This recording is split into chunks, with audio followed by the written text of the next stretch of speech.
Right guys, going to have a quick look here. Question 5, 2019, the welding question, higher level. So, it was a slide made from stainless steel to be welded using TIG welding. So, describe with the aid of a diagram the process of TIG welding.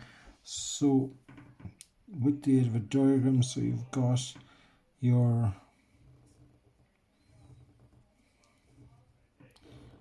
welding unit here, and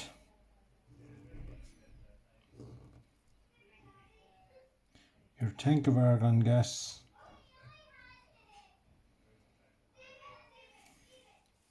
so you've got your lead coming from the welder there, and your gas is coming from the tank, and we've got our electrode here, non-consumable electrode, and we would have our filler rod. So this is our transformer, and high frequency plus rectifier. Okay, so I'll just label this here now. So that's our argon gas,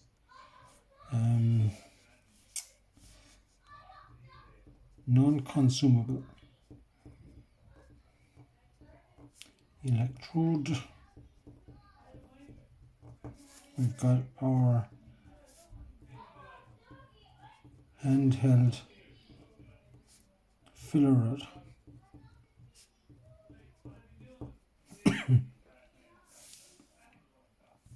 And just leave two pieces there to be welded as well.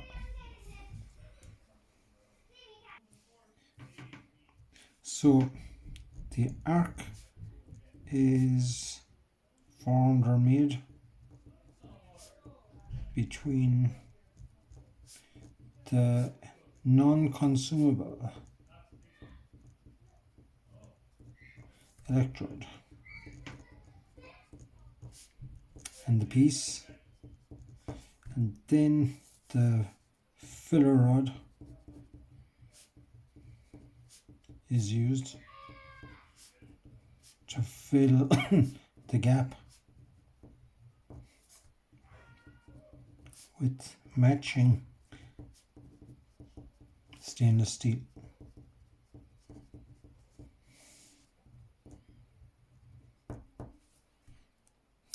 And the argon gas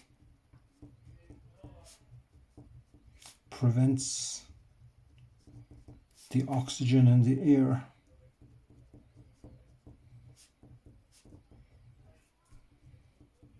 from contaminating.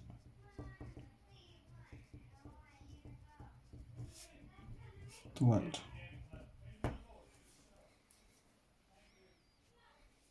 And high frequency current powers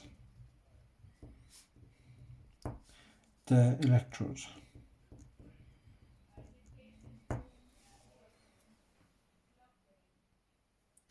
Now the next thing there, so that was A part 1.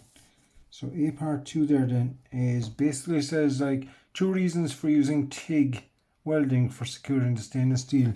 Okay, so TIG is the easiest way to weld stainless.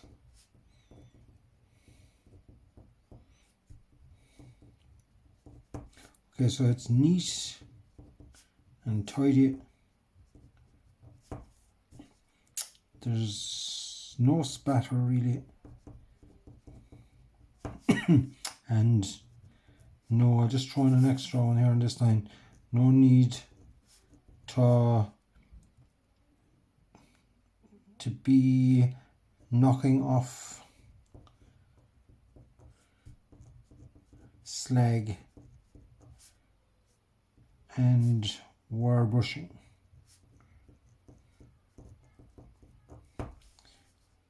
Like in arc welding. Okay, so you'd have to go along and knock off all the slag and give it a brush down and all that. So TIG is nice and tidy, and it's a finished job. You can walk away from it. Now B. Now guys, when you're doing the questions, try and keep them numbered and, you know, a bit of space between them. So the function of a rectifier in arc welding. Okay, so the rectifier converts alternating current to direct current. Now, if I show you this with a diagram, it works best. So alternating current on a diagram looks like this. Now, basically what that represents is the current on the wire is flowing one way and then back. So the electrons in the wire are constantly racing up and down, changing directions, never really going anywhere. They just keep in the same place, changing direction all the time. And when you put a rectifier, a bridge rectifier, is usually what happens. How you show it on the diagram there then is that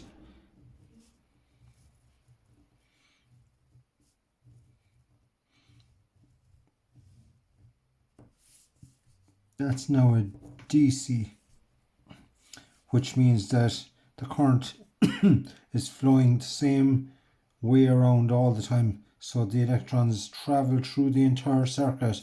They're not just alternating up and down the same bit of wire. So that's the job of a rectifier.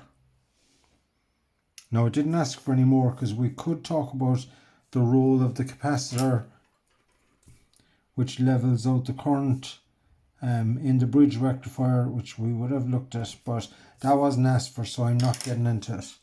So there's the rectifier question. Now again there, I'm not going to start another OS, so maybe I better just write a sentence on this. So a rectifier converts AC to DC. AC, the electrons keep changing direction.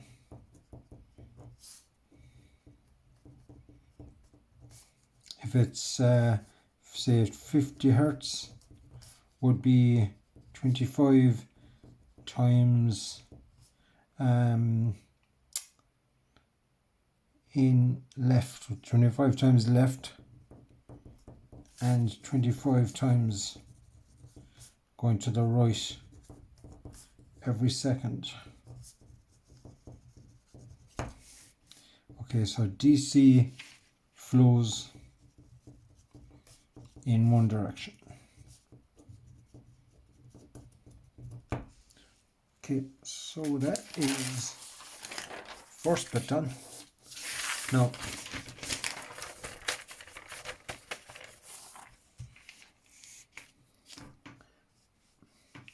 the second one here, I don't know if I'll do all of them now because you need to answer 3, but explain how acetylene gas is filled under low pressure. Okay, so if you just draw a quick acetylene tank there.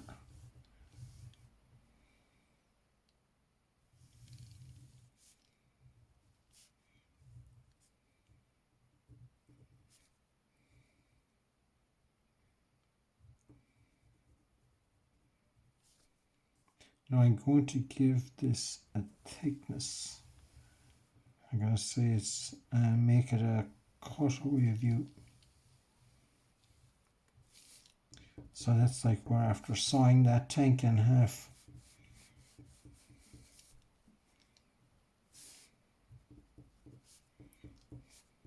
Now the reason I want to show it in a section, I'm going to say it's a cut section,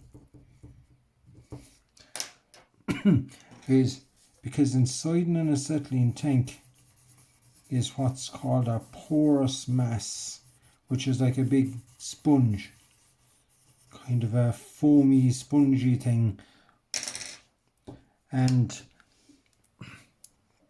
that porous mass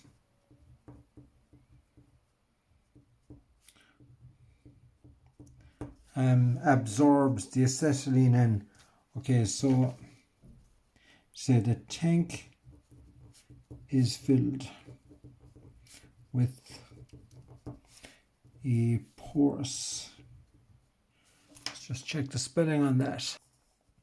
Okay, so yeah, that's okay. So it's filled with a porous mass and then filled with acetone. Now acetone is a liquid there that you'd see it in the movies for knocking people out when they have put a kind of a hanky over their mouth there. So it's a pretty strong liquid chemical, and when you put acetone into a porous mass, this now allows the tank to take 25 times its volume in acetylene. So I know it sounds strange, but if you had an empty tank, you could put in a certain amount of the volume of the tank in acetylene, but if you pressurize it, it'll explode. But by putting the spongy porous mass and acetone, it can then absorb 25 tanks worth into one. So that is the advantage of doing it that way. And it's then called, it's now called dissolved acetylene. So I never said it there that acetylene would explode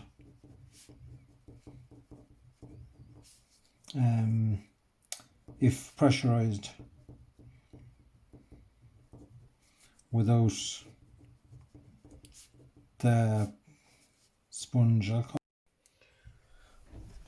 Now guys, I just realised that my phone died there, stopped recording, so I had done friction welding. So look, I'll just run through friction welding again. So it's a way of welding two solid pieces of steel by spinning them and squishing them together. So basically you've got like the chuck of a lathe that spins around there in one direction, and the other that would be a round bar now, like a cylinder. So that's held steady, and the two chucks, well, one is spinning and the other one pressed, so they press together and spin so that the two ends of the bars are spinning against each other, and very quickly it'll redden and melt.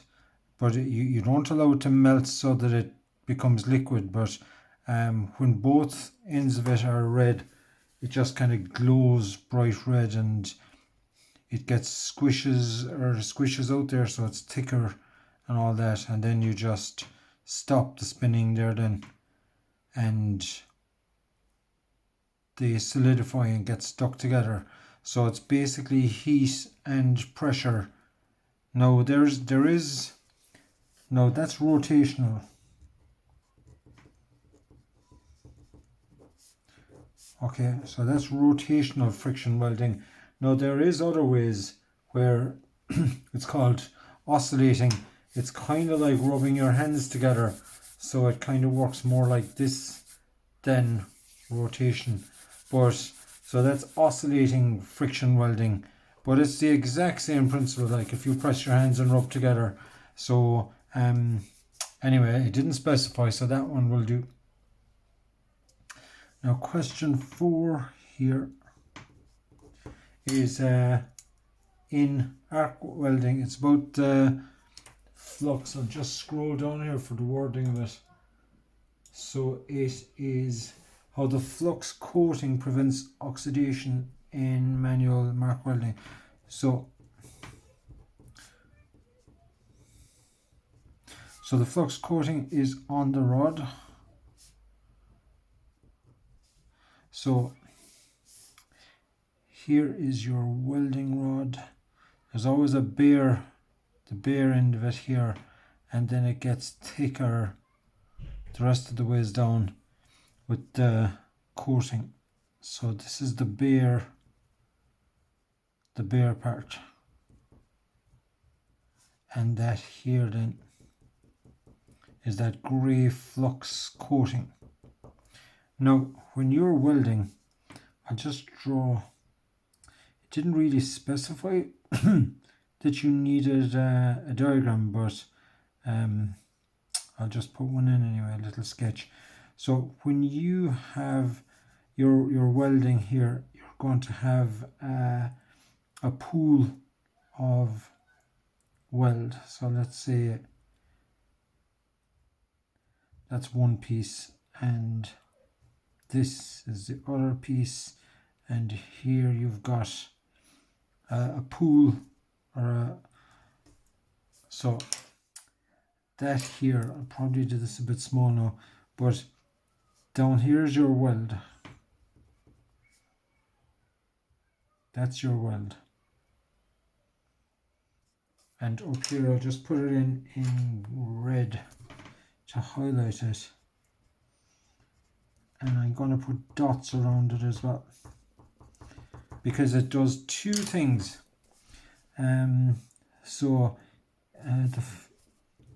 It protects in two ways. So one, gives off a gas. Gives off a gas that protects the weld from the oxygen in the air. And two, it forms a, what would you call it? It forms a kind of a scum that hardens into a coating slag that keeps out the oxygen.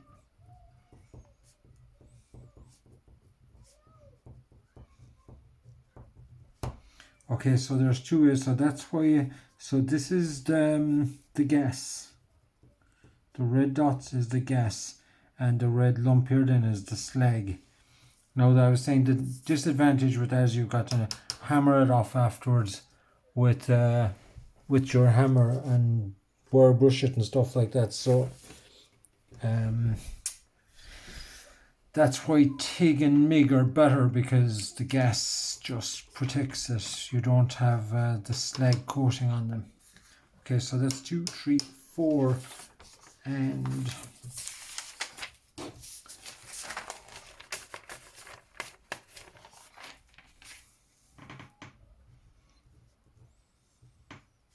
and 5 there is 2 safety hazards.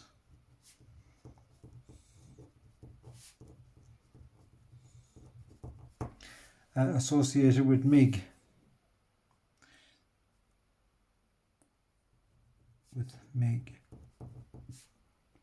In the workshop.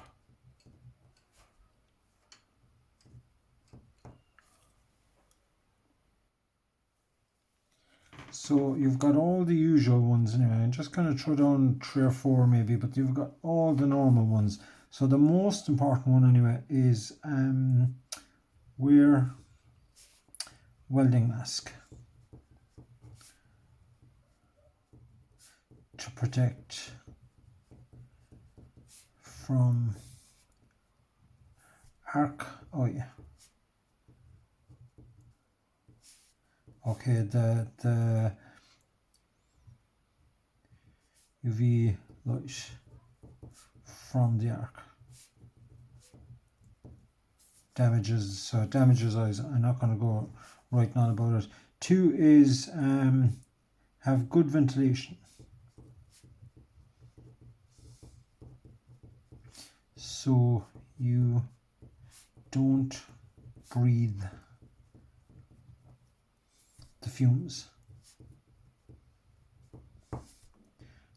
3 is make sure it's dry, so there's no electric shock. Okay, because it is a current that's running through the electrode in that. Just throwing a 4th one there then is have gloves plus boots to protect from spatter. Okay, so that's loads.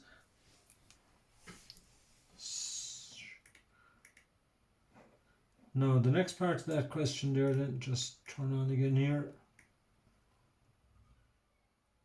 Okay, it was to compare with the aid of a suitable diagram, spot welding and seam welding under a few headings. Okay, so see. So it was spot versus seam under a few headings. So the first one anyway is the electrode shape.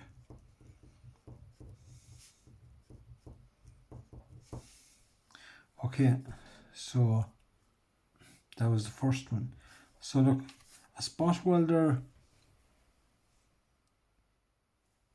is basically some kind of a boxy thing like this with a kind of a handle on it here like this, and there's an electrode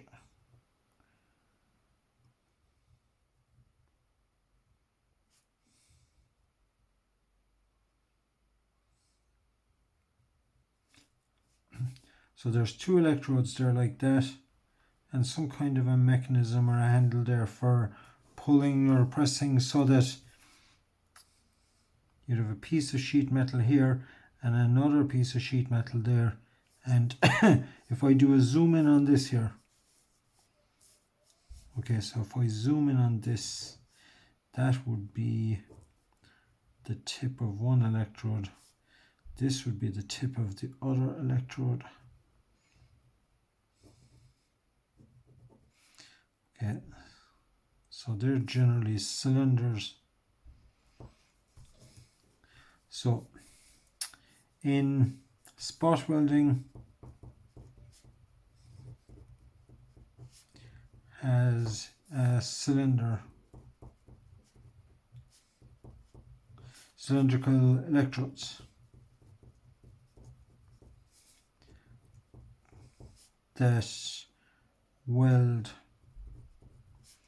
in one spot. Now seam welding then is different in that you've got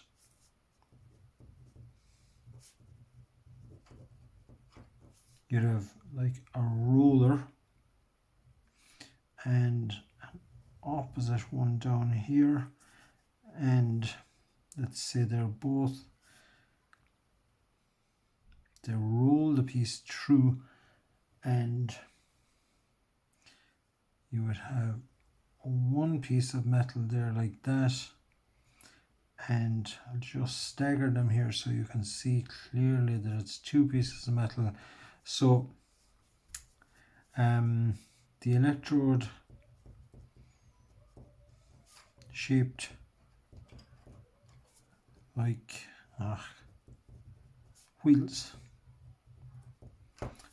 Okay, so it gives a continuous weld. Okay, so I suppose the key thing there is wheels and cylindrical electrodes, but I would definitely recommend putting in sketches for this So the electrode shape was the first one. So the second thing that we were asked for there then was the welding procedure. Okay, so the procedure. So in spot welding, the pieces are held in place and the electrodes are clamped onto the pieces. So, and I'll just draw it in here again. Here's one piece and here is the other. Now these are for sheet metals, and when you bring them close together, the electricity flows between them, and it's the same here. The electricity flows as one of these wheels would be a positive and a negative, and the electricity will flow through the pieces here and melt them but this does one spot, whereas this will do a big long continuous run of weld. So just slide that up there so make sure that you can see. So the procedure there is the pieces are held in place and the electrodes are clamped onto the pieces, and the electricity flows and melts the pieces so they fuse together.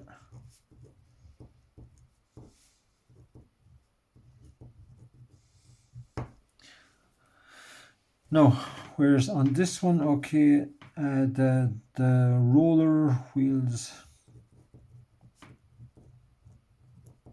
turn, doing a continuous weld seam in a straight line. Okay, so that's the procedure. The applications of each weld type. Okay, I'm running out of space here again now. Okay, so the applications. So obviously, for the spot welding, it's in single spot weld, dots or points, whereas this one, the application would be for continuous runs. For continuous seams or runs. So like in maybe tanks and containers, whereas this would be maybe in car panels. Okay, and finally there then is safety. So again, you see electric shock. Look, you'll get away with putting in electric shock and burns, plus to watch out for sharp edges.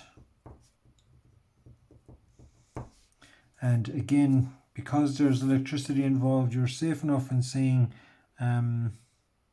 electric shock.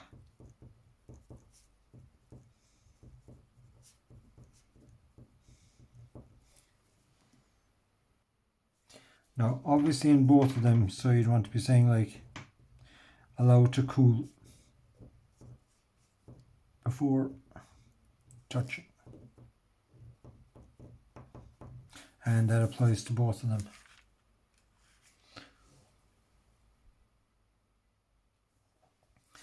Now, the other part of this, I'm just going to talk for about 1 minute or less on it there, is just about, it's always a question about robotics. So it was about like an exoskeleton suit. a robotic suit to help people. So discuss the impact of the robotic suit in assisting a person with a disability. So let's say, especially I saw there lately programs about the US military now, about soldiers there who lost legs and arms and stuff there because of explosions and bombs and stuff like that.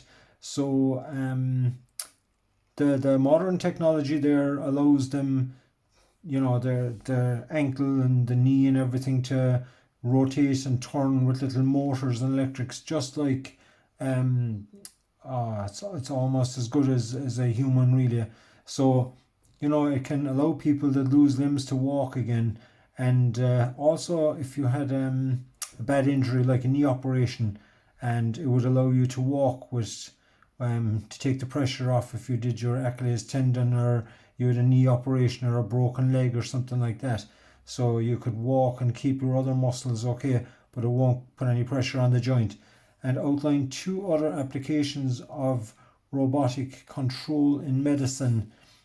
Okay, so we'll say the future apparently of medicine is that you'll basically have an expert in maybe Japan or whatever there that's capable of controlling the robot to do heart surgery in any country in the world. So they could be controlling a robot that just imitates them. So you could be in Japan holding your controls there, and the robot is just connected to it online, and it will perform heart surgery. So it allows experts to work from anywhere in the world. And 2 applications they wanted. And I suppose in medicine, I suppose maybe again on the battlefield there, that you could have medical robots there, like in a war situation, to not be risking the same way as they have them for dealing with bombs and explosions and all that there, now that they can disarm bombs and stuff like that there with robots that can basically imitate what the human does. But so yeah, you'd get yourself out of a hole on that robotics question if you had to, but I'm not going to work the way through it. So yeah, talk to you later.